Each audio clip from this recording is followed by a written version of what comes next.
네. 3.8 여성의 날을 맞이하여 조국혁신당에서 성평등 임금 공시 법안 5법 개정안을 발의하게 됐습니다. 이와 관련된 기자회견을 시작하려고 합니다. 먼저 참석해 주신 분들 소개해 드리도록 하겠습니다.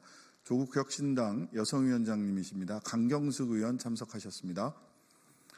조국혁신당 원내 수석부대표 정춘생 의원님 참석하셨습니다. 네, 조국혁신당 직책을 뭘로 드릴까요? 정책위 수석부위원장, 워낙 많은 일을 하고 계셔가지고요. 예, 우리 이혜민 의원님 참석하셨습니다. 조국혁신당 여성위원회 부위원장 양소영 부위원장님 참석하셨습니다. 예, 저는 강자에게 정의를, 시민에게 권리를, 모든 여성에게 빵과 장미를, 조국혁신당 국회의원 신장식입니다. 117년 전 여성들이 외쳤던 외침을 우리는 오늘 다시 되새겨 봅니다. 모든 여성들에게 빵과 장미를. 빵은 생존권, 노동의 권리를 의미하고 장미는 참정권을 의미했습니다. 지금 우리 여성들에게는 실질적으로 빵도 장미도 겉으로 보기에는 보장된 것처럼 보이지만 아직도 많은 유리장벽들, 유리천정들이 존재합니다. 특히 성평등 임금 공시와 관련해서는 윤석열 대통령이 뭘 하겠다라고는 했는데 실질적으로 이루어진 것이 없고, 그리고 우리 법 체계상도 그냥 남성 취업자 인원 전체의 임금과 여성 취업자 임금 전체를 그냥 나눠서 몇 %다. 근데 이것은 실질을 반영하고 있지 못합니다. 업종과 직군 그리고 직급에 따라서 어떻게 실제로 임금 격차가 나는지, 같은 직급에 같은 노동을 하면서 임금 차이가 얼마나 나는지는 공시할 수 있는 방법이 없습니다. 그래서 관련 5개 법안을 저희들이 이번에 발의하기로 한 것입니다. 노회찬 전 의원님을 생각합니다. 노회찬 전 의원님께서는 3월 8일 항상 여성들에게 빵과 장미를 이라고 하면서 그 뜻으로 붉은 장미를 여성 의원들에게 또 여성 당직자들에게 선물해 주셨습니다. 오늘 이 저희들이 준비한 작은 선물이 온전히 빵과 장미를 모두 보장할 수는 없지만 작게나마 우리 여성들에게 빵과 장미를 선물할 수 있는 발걸음이 되고 계기가 되기를 바람하지 않습니다. 기자회견문을 낭독하도록 하겠습니다.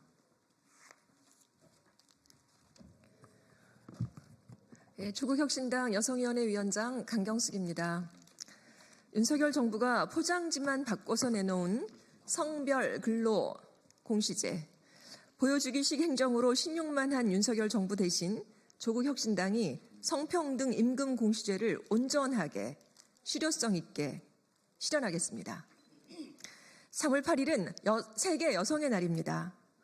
윤석열의 탄핵 심판을 앞둔 지금 117년 전 여성들이 외쳤던 생존권과 참정권을 상징하는 빵과 장미를 달라는 구호가 의미가 더 크게 다가옵니다. 온 나라를 뒤흔든 12.3 내란 사태 이후 거리에서 응원봉을 들고 민주 헌정을 수호한 시민들의 중심에 바로 2030 여성들이 있었습니다. 여성들은 사회가 위기에 처할 때면 광장에서 목소리를 높이고 연대의식을 발휘하여 공동체를 유지하면서 세상의 변화를 이끌어왔습니다. 고 노회찬 의원은 성평등이 민주주의의 완성이라고 하셨습니다. 성평등한 노동 환경을 만드는 일은 민주주의 발전을 위해서도 너무나 중요합니다. 우리에게는 빵과 장미가 모두 필요합니다.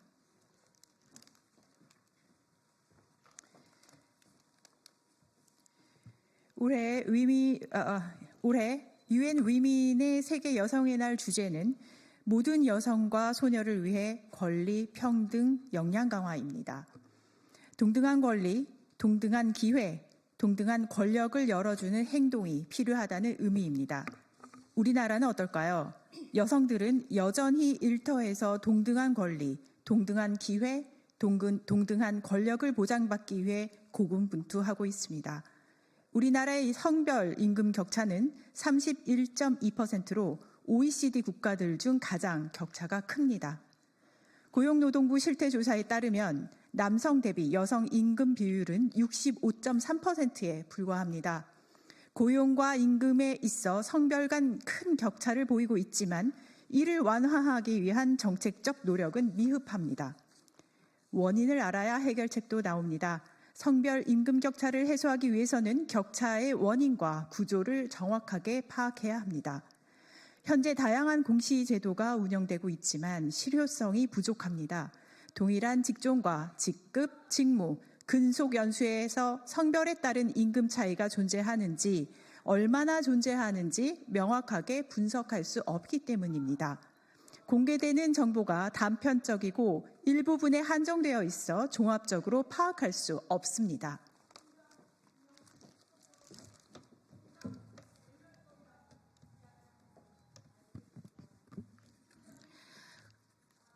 그런데도 윤석열 정부는 기존의 정책과 무엇이 다른지 알 수 없는 포장지만 바꾼 성별 근로 공시제를 내놓았습니다.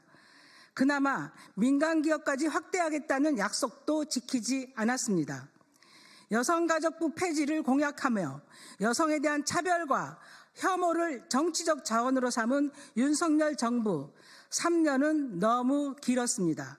이제 온전한 성평등 임금 공시제를 도입해야 합니다.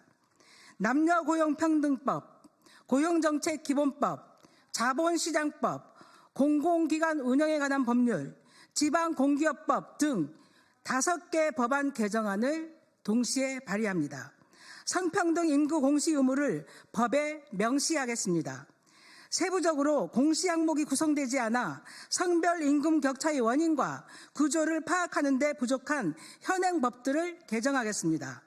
고용노동부 장관이 매년 성별 임금 격차의 실태를 조사 분석하고 개선 계획을 수립하도록 의무를 부과하고 공공기관, 지방공기업, 300명 이상 사업장, 주권상장법인 등의 직종, 직급, 직무, 근속연수, 고용 형태별 성별 임금 현황을 공시하는 의무를 부과하겠습니다.